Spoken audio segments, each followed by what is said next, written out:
Morning बच्चों, कैसे हैं आप सभी। मैं आशा है कि आप सभी पूर्ण रूप से स्वस्थ होंगे और जो भी आपको ऑनलाइन के माध्यम से पढ़ाया जा रहा है उसे आप बहुत अच्छे तरीके से पढ़ रहे होंगे और समझ रहे होंगे। तो बच्चों, आज मैं आपकी विषय अध्यापिका स्नेहलता श्रीवास्तव कक्षा 8 के बच्चों को हिंदी रीडर में पाठ 2 नीलकंठ का दूसरा भाग पढ़ाने जा रही हूँ, जिसे आप बहुत ध्यान पूर्वक पढ़ेंगे।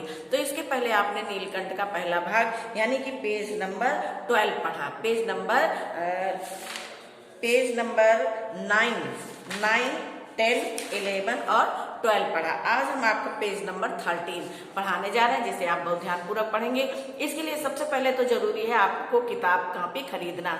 आपके पास जब तक किताब नहीं होगी आप कुछ भी नहीं पढ़ सकते हैं। आप वीडियो देखेंगे, आपको जब तक किताब नहीं मिलेगी आपको समझ में नहीं आएगा। वीडियो आप अवश्य देखिए, क्योंकि वीडियो देखना बहुत जरूरी है, लेकिन वीडियो के साथ साथ किताब का होना भी बहुत जरूरी है। आप लोग तुरंत किताब और कॉपी ले लीजिए, नहीं तो आपका कोर्स पीछे हो जाएगा।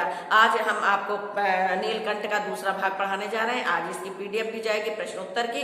तो इस तरह मिला के आपके पार्ट 1 और 2 पूरे हो गए हैं। तो आप इसको जो है याद करते रहिए और पढ़ते रहिए। तो आइए हम उसका आगे का भाग पढ़ाते हैं। अब ये लेखिका महादेवी वर्मा जो है जीव जंतुओं से संबंधित कहानियों को लिखती हैं, और वो कौन कौन से पशुओं को, कौन कौन से पक्षियों को अपने घर में पालती हैं और पालने के बाद उनकी कैसी सेवा करती हैं और कैसा उनका पक्षियों के साथ व्यवहार होता है, पशुओं के साथ व्यवहार होता है और पक्षियों का उनके साथ कैसा व्यवहार होता है, वो सब इस पाठ में दर्शाया गया है। भुने चने ऐसी कोमलता से हौले हौले उठाकर खाता था कि हंसी भी आती थी और विस्मय भी होता था। फलों के वृक्षों से अधिक उसे पुष्पित और पल्लवित वृक्ष भाते थे। जो नीलकंठ था वो चनों को बहुत खाता था और उसे वृक्षों के फल कम और पुष्पित पल्लवित जो है, जो पल्लव निकलती हैं, हरी हरी कोपले निकलती हैं, वो खाना बहुत पसंद होता था। बसंत में जब आम के वृक्ष सुनहली मंजरियों से लद जाते थे, अशोक नए लाल पल्लवों से ढक जाता था, तब जाली घर में वो इतना अस्थिर हो उठता कि उसे बाहर छोड़ देना पड़ता था। नीलकंठ और राधा की सबसे प्रिय ऋतु तो वर्षा ही थी। मेघों के उमड़ घुमड़ आने से पहले ही वे हवा में उसकी सजलाहट पा लेते थे और तब उनकी मंद केका की गूंज अनुगूंज तीव्रतर से तीव्रतर होती हुई मानो बूंदों के उतरने के लिए सोपान पंक्ति बनने लगती थी। मेघ के गर्जन की ताल पर ही उनके तन्मय नृत्य का आरंभ होता और फिर मेघ जितना अधिक गरजता, बिजली जितनी अधिक चमकती, बूंदों की रिमझिमाहट जितनी तीव्र होती जाती, नीलकंठ के नृत्य का वेग उतना ही अधिक बढ़ता जाता और उसकी केका का स्वर उतना ही मध्य और मध्यतर होता जाता। वर्षा के थम जाने पर वो दाहिने पंजे पर दाहिना पंख और बाएं पर बायां पंख फैलाकर सुखाता। कभी कभी वे दोनों एक दूसरे के पंखों से टपकने वाली बूंदों को चोंच से पी पी कर पंखों का गीलापन दूर करते थे। इस प्रकार बच्चों, नीलकंठ और जो राधा थे तो ये दोनों मोर थे, मोरों के नाम थे। तो जब वर्षा का आगमन होता था तो ये पहले से ही उसकी आहट को समझ जाते थे और जब वर्षा होती थी तो ये खूब झूम झूम कर नाचते थे और उनके पंखों पर जो बारिश की बूंदें गिरती थी उनको वे अपना झाड़ते थे और कभी कभी दोनों एक दूसरे की बूंदों को पी डालते थे। इस आनंदोत्सव की रागनी में बेमेल स्वर कैसे बज उठा, ये भी एक करुण कथा है। एक दिन मुझे किसी कार्य से नखास कोने में निकलना पड़ा और बड़े मियाँ ने पहले के समान कार को रोक दिया। इस बार पिंजरे की ओर नहीं देखूंगी, ये संकल्प करके हम एक एक लाइन का अर्थ आपको समझाते हैं, एक एक लाइन पढ़ाते हैं, क्योंकि इन्हीं पंक्तियों से, इन्हीं पैराग्राफों से आपके प्रश्नों के उत्तर छिपे रहते हैं। इसलिए हम एक एक पाठ, नहीं तो हम पूरा सारांश आपको पढ़ा देते, कहानी की तरह इसको पढ़ा दें, नहीं, हम एक एक लाइन आपको पढ़ाते हैं और उसी में से आपको प्रश्नों के उत्तर ढूंढने रहते हैं। तो पहले के समान कार रोक लिया, इस बार पिंजरे को नहीं देखूंगी, ये संकल्प करके मैंने बड़े मियाँ की विरल दाढ़ी और सफेद डोरे से कान में बंधी ऐना को ही अपने ध्यान का केंद्र बनाया। पर बड़े मियाँ के पैरों के पास जो मोरनी पड़ी थी उसे अनदेखा करना कठिन था। मोरनी राधा के समान ही थी। उसके मूंछ से बंधे दोनों पंजों की उंगलियां टूटकर इस प्रकार एकत्र हो गई थी कि वो खड़ी नहीं हो सकती थी। एक बार बच्चों जो है लेखिका किसी कार्य से कहीं जा रही थी और उसने कहा, और रास्ते में बड़ी मियाँ की दुकान भी पड़ती थी जहां से वो मोरनी को ले आए थे। तो लेखिका कहती है कि इस बार मैंने प्रण किया है कि अब उस दुकान की तरफ नहीं देखूंगी, लेकिन फिर भी ड्राइवर उसको दिखा देता है। तो देखती क्या है कि एक छोटा सा बच्चा है और उसके पैर मूंछ से बंधे हुए हैं और उसके पैर की जो उंगलियां हैं वो टूटकर एकत्र हो गई हैं। बड़े मियाँ की भाषण में फिर दौड़ने लगी। देखिए गुरुजी, कमबख्त चिड़ी मारने बेचारी का क्या हाल किया है। ऐसे कभी चिड़िया पकड़ी जाती है, आप ना आई होती तो मैं उसी के सिर पर इसे पटक देता, पर आपसे भी ये अधमरी मोरनी ले जाने को कैसे कहूँ। अब दुकानदार जो होता है वो बढ़ा चढ़ाकर लेखिका से कहता है कि लेखिका जो है उस मोरनी को खरीद ले। सारांश है कि 7 रुपए देकर मैं उसे अगली सीट पर रखवा कर ले गई। अब लेखिका का मन नहीं माना और 7 रुपए दिए और उस घायल पक्षी को अपने घर ले आई। फिर मेरे पढ़ने लिखने का कमरा अस्पताल बना, पंजों की मरहम पट्टी, ये आपके जो ये हम पैराग्राफ पढ़ा रहे हैं ये आपके प्रश्नों के उत्तर में है।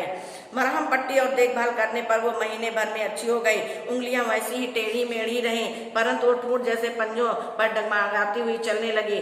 अब तब उसे जाली घर में पहुंचाया गया और नाम रखा गया उसका कुब्जा। नाम के अनुरूप और स्वभाव से भी कुब्जा ही प्रमाणित हुई। अब तक नीलकंठ और राधा साथ रहते थे, अब कुब्जा उन्हें साथ साथ देखते ही मारने दौड़ती। चोंच से मार मार कर उसने राधा की कलगी नोच डाली, पंख नोच डाले। कठिनाई ये थी कि नीलकंठ उससे दूर भागता था और वो उसके साथ रहना चाहती थी। न किसी जीव जंतु से उसकी मित्रता थी, न वह किसी को नीलकंठ के समीप आने देना चाहती थी। उसी बीच राधा ने 2 अंडे दिए जिनको वो पंखों में छिपाए बैठी रहती थी। पता चलते ही कुब्जा ने चोंच मार मार कर राधा को धकेल दिया और फिर अंडे फोड़कर ठूठ जैसे पैरों से चितरा दिए। अब वो जो मोरनी ले आई थी लेखिका, जो घायल मोरनी लेके आई थी, वो उसका नाम रखा गया कुब्जा। बच्चों, कुब्जा जो है बहुत बुरे स्वभाव वाली थी। वो जैसा नाम था वैसे ही वो उसके आचरण भी थे। तो वो जो नीलकंठ को किसी के पास जाने नहीं देती, यानी नीलकंठ के पास किसी पक्षी को आने नहीं देती, यहाँ तक कि राधा को भी नहीं आने देती थी। अब एक बार राधा ने अंडे दिए और उसको अपने पंखों में छिपा कर रखे हुई थी। कुब्जा ने जब जाना तो उसको चोंच मार मार के भगा दिया राधा को और उसके अंडों को अपने पैरों से जो है छितरा दिया और फोड़ डाला। कई बार वो जाली के घर से निकल भागा। एक बार कई दिन भूखा प्यासा आम की शाखाओं में छिपा बैठा रहा, जहां से बहुत पुचकार कर मैंने उसे उतारा। एक बार मेरी खिड़की के सेट पर छिपा रहा। अब कुब्जा बच्चे जो थे वो नीलकंठ को बहुत परेशान करते थे, तो नीलकंठ उसे छुपने के लिए कभी पेड़ पर चढ़ जाता, कभी डालियों में छुप कर बैठता था। तो लेखिका क्या करती थी, उसको पुचकार कर नीचे उतारते थे। मेरे दाना देने पर भी वो सदा की बात पंखों में मंडलाकार बनाकर खड़ा हो जाता था, पर उसकी चाल में थकावट और आंखों एक शून्यता रहती थी। अपनी अनुभवहीनता के कारण ही मैं आशा करती रही कि थोड़े दिन बाद सबसे मेल हो जाएगा। अंत में 3-4 मास के उपरांत एक दिन सवेरे जाकर देखा कि नीलकंठ पूंछ पंख फैलाए धरती पर उसी प्रकार बैठा हुआ जैसे खरगोश के बच्चों को पंखों में छिपा कर बैठता था। मेरे पुकारने पर भी उसके न उठने का संदेह हुआ। एक दिन लेखिका ने देखा कि जैसे नीलकंठ कभी कभी खरगोश के बच्चों को छिपाकर बैठ जाता था और बहुत सारे जो है पक्षियों से बहुत प्यार करता था। जो पशु पाले हुए थे उनके यहाँ सबसे प्यार करता था। लेकिन एक कुब्जा ने इतना परेशान किया, उसको इतना परेशान किया कि एक दिन वो पंख फैलाए बैठा हुआ था। लेखिका ने देखा तो वो मर चुका था। वास्तव में नीलकंठ मर गया था क्यों का उत्तर तो अब नहीं मिल सका। ना उसे कोई बीमारी हुई, ना उसने रंग बिरंगे फूलों की त्वक जैसे शरीर पर किसी का चोट मिला। मैं अपने साल में लपेट कर उसे संगम ले गई। अब लेखिका क्या करती है कि उसे संगम ले जाती है, संगम में उसको जो है प्रवाह करती है और धीरे धीरे राधा भी टूट जाती है। राधा जब नीलकंठ मर जाता है तो राधा भी धीरे धीरे टूट जाती है।